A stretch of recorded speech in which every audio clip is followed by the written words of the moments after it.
Hey y'all, No here.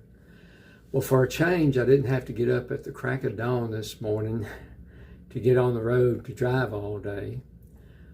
So it's only about a 4.5 hour drive from Saginaw to Canton, Ohio, which is where I am now.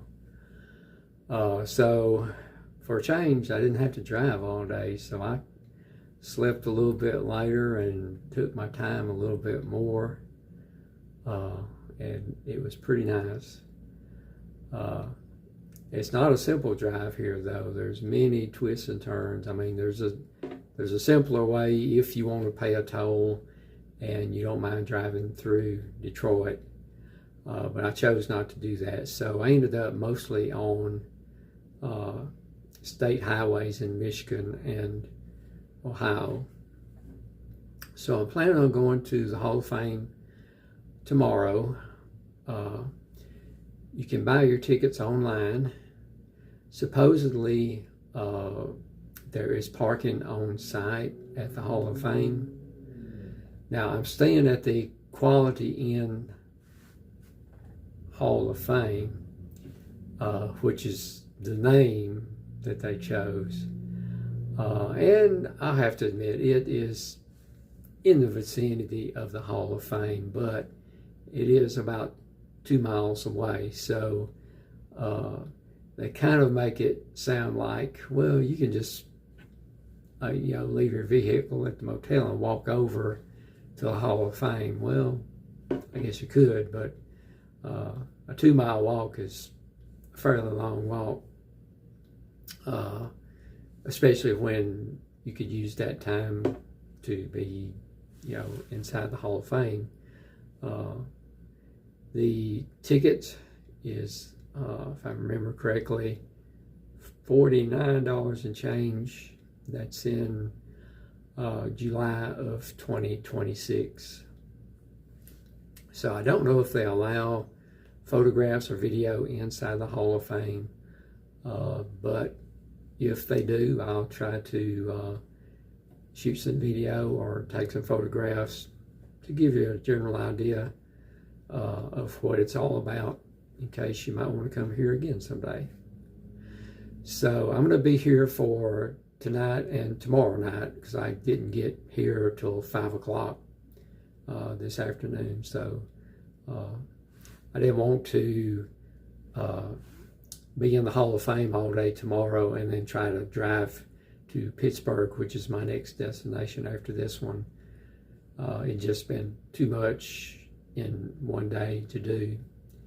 So I'll see you at the Hall of Fame tomorrow, hopefully, if they allow video inside, and we'll have a good time together.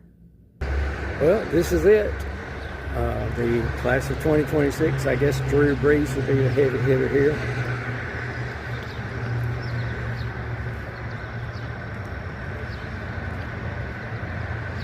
Larry Fitzgerald is not too bad either.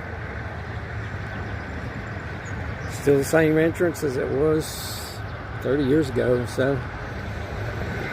But it's a lot bigger than it used to be. This is the jersey worn by Johnny Unitas, in my opinion, the greatest quarterback of all time. They call Tom Brady the GOAT, but it was a different game back then. The quarterback got tackled on every play back then, and it's not that way today.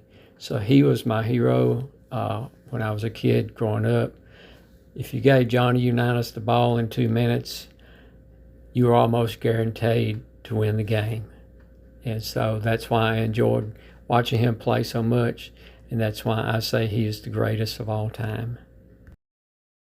He also won what is still called today the greatest game ever played. It was great because it was the first sudden death overtime championship game, but it was also one of the first, if not the first, championship game that was ever televised. War II had created a new breed of player. There were no face masks and no holds barred. A ball carrier was actually allowed to get up and run if he was tackled, as long as the whistle didn't blow and his forward motion wasn't stopped. A new rule instituted in 1950, allowing unlimited free substitution, meant that players no longer had to play both offense and defense. No coach took better advantage of the new rules or the integration of the pro player ranks than Cleveland's Paul Brown. The first coach to call plays from the sideline by rotating guards, Brown revolutionized the modern game. To protect quarterback Otto Graham, he invented the single bar face mask and taught his blockers to create a pass pocket. Between 1950 and 1955, the Browns made 6 straight appearances in the NFL title game, winning 3. Though the era of the Iron Man was over, it was an iron-willed quarterback that further propelled the pro game into the national consciousness. In the 1958 championship game, Johnny Unitas led a Colts team featuring 7 future Hall of Famers to victory in the first ever sudden death overtime in NFL history. The Baltimore Colts were my favorite team until they traded Johnny Unitas to another team. After that, eventually my new favorite team would become the Pittsburgh Steelers. And I'm going to Pittsburgh tomorrow. I'm actually going to get to go to Acrisure Stadium and visit the Steelers Hall of Honor.